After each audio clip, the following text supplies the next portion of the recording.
O cerebelo é a parte do encéfalo responsável pela manutenção do equilíbrio e pelo controle do tônus muscular e dos movimentos voluntários, bem como pela aprendizagem motora. Dependemos do cerebelo para andar, correr, pular e andar de bicicleta.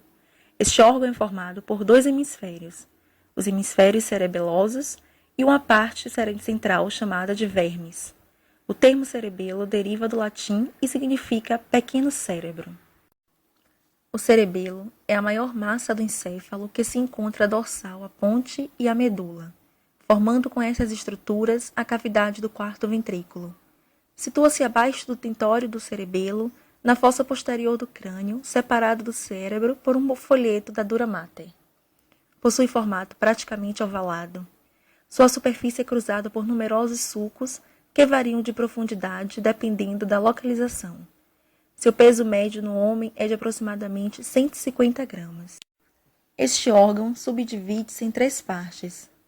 O lobo flóculo-nodular, ou vestíbulo cerebelo, que está envolvido na manutenção do equilíbrio.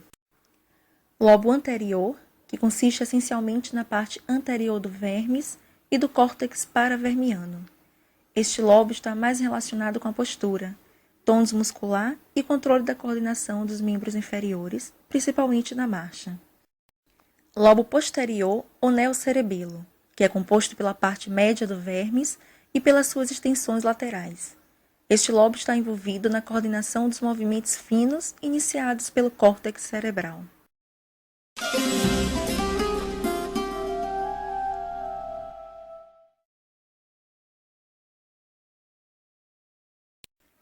A disfunção cerebelar pode ser causada por uma disfunção das vias condutoras para dentro e para fora do cerebelo. Informações vêm para o cerebelo da medula espinhal e de outras partes do cérebro e sinais saem do cerebelo para a medula espinhal e para o cérebro. Muitas condições médicas ou neurológicas podem causar esta disfunção. Algumas vezes ela aparece subitamente, outras vezes pode aparecer gradualmente. As condições em que a disfunção do cerebelo pode aparecer subitamente incluem trauma craniano, infarto, hemorragia ou tumor cerebral, anomalia congênita, pós-infecção, exposição a certas drogas ou tóxicos. Condições em que o defeito cerebelar pode aparecer gradualmente incluem hipotireoidismo, deficiências de certas vitaminas, exposição a certas drogas ou tóxicos, como por exemplo metais pesados. Alguns tipos de câncer, por exemplo de ovário ou de pulmão, esclerose múltipla, sífilis, doenças hereditárias ou degeneração cerebelar de causa desconhecida. É importante frisar que o lado direito do cerebelo controla a coordenação do lado direito e o lado esquerdo controla a coordenação do lado esquerdo do corpo. A parte central do cerebelo é responsável pela coordenação dos complexos movimentos de andar. Outras partes do cerebelo ajudam a coordenar o movimento dos olhos, da fala e da deglutição.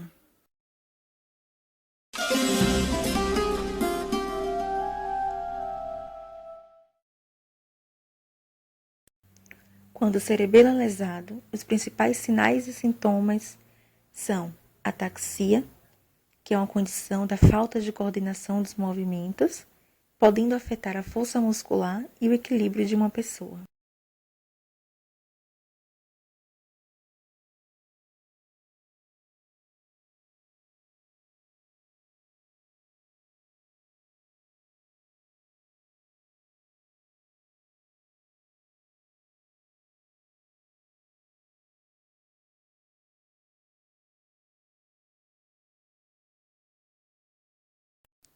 Hipotonia e hiporreflexia é onde o tônus muscular está normalmente baixo, geralmente envolvendo redução da força muscular.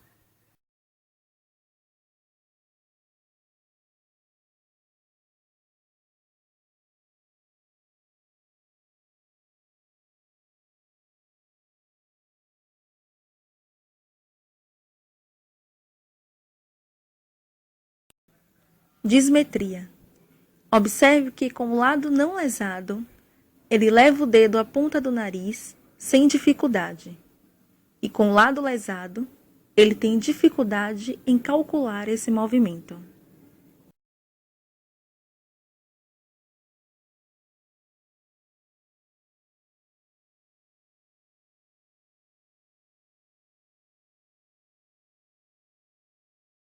Desviado à cocinesia, olha a dificuldade que ele tem para realizar um movimento rápido e em alternar esse movimento.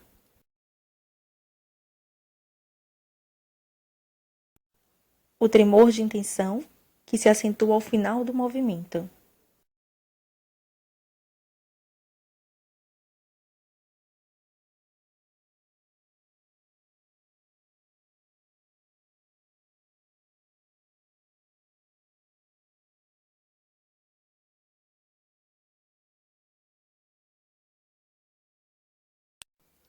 E o nistagmo.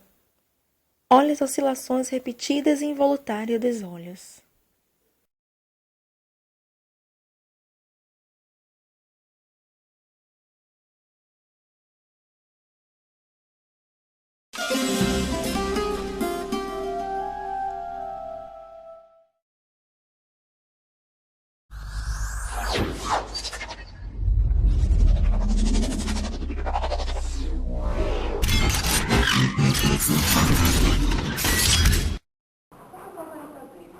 Você pode me falar sobre disfunção cerebelar? A disfunção cerebelar tem diversas etiologias, né? Desde um acidente vasculoencefálico até uma doença degenerativa pode levar a um comprometimento do cerebelo. Aí, a partir desse comprometimento, várias alterações podem ocorrer. E quais as características dessa doença? O que a pessoa pode apresentar? Bom, dentre essas alterações, o que o paciente pode apresentar, o mais comum é uma alteração de coordenação, né, uma alteração de equilíbrio. Mas em alguns casos, quando a lesão pega uma área extensa do cerebelo, o paciente pode desenvolver uma hipotonia, que é incomum no sistema nervoso central. Essa hipotonia acontece quando existe essa lesão chamada de lesão pancerebelar.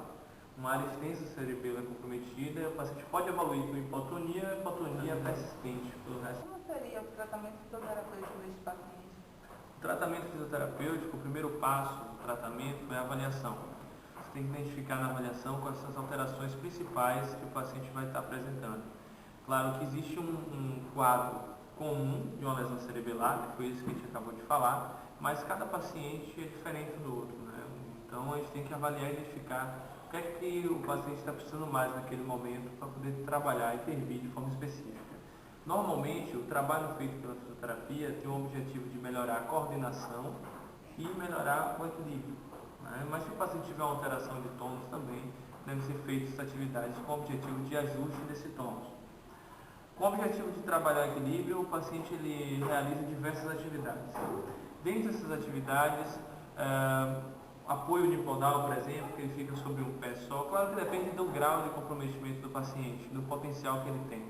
Se é um paciente que tem um comprometimento grave de equilíbrio, você não vai colocar ele no primeiro dia em um pé só, né? De repente você pode colocar o paciente sentado para trabalhar primeiro o tronco, para ele melhorar o equilíbrio de tronco. E aí, com o passar do tempo, com a melhora que o paciente for apresentando, aí você vai variando essas posturas, vai dificultando mais a atividade, causando cada vez mais um desafio para o paciente, um desafio maior, né? Que ele sempre se sinta motivado em vencer esse desafio. E geralmente o prognóstico deste paciente é bom? Bom, depende do prognóstico. Quando a gente fala de prognóstico, a gente pensa logo em plasticidade do sistema nervoso, que é a capacidade de reorganização que o sistema nervoso tem, que antigamente era dita como se não existisse. E hoje a gente sabe que existe essa capacidade de reorganização do sistema nervoso, que leva em consideração vários fatores, né, que estão atuando em conjunto para um bom ou ruim prognóstico. Dentre esses fatores, nós temos a extensão da lesão. Uma lesão pequena de cerebelo, leve, o paciente vai ter um prognóstico melhor do que aquele paciente que tem uma lesão grave.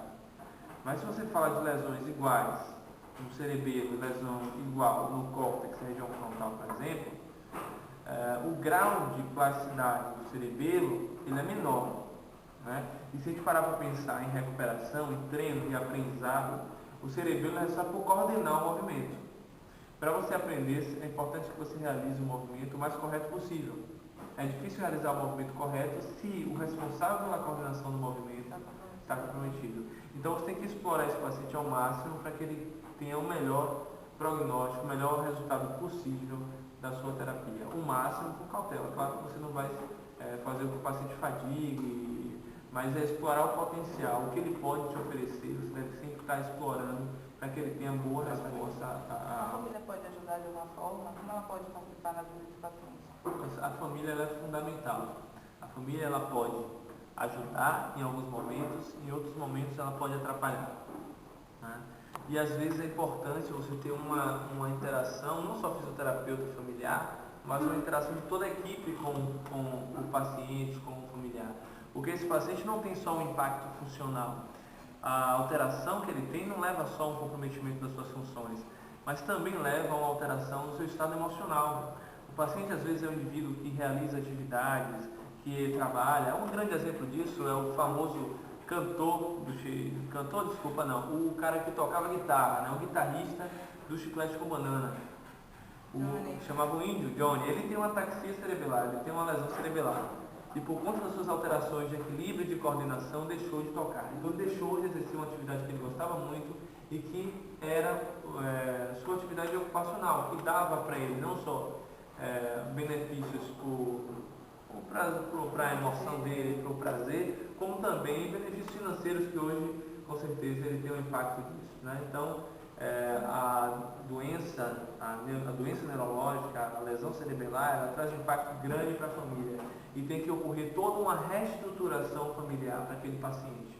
Então, o familiar tem que entrar em conjunto com a fisioterapia, até porque você vai ficar 1 hora. Quem fica o resto das outras horas todas é o familiar ou o cuidador. Ele deve ser orientado, ele deve ser treinado, ele deve fazer parte do tratamento. Ele deve fazer parte do tratamento e você deve ajudar ele ao máximo para que tenha o menor impacto possível sobre a sua vida e para que ele possa ajudar esse paciente da melhor forma. Muito obrigada pela entrevista, viu? Foi um prazer. Prazer, realmente. Gostei muito da sua participação.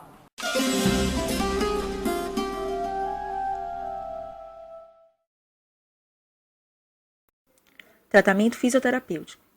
A reabilitação após a disfunção cerebelar significa ajudar o paciente a usar plenamente toda a sua capacidade, a reassumir sua vida anterior, adaptando-se à sua atual situação.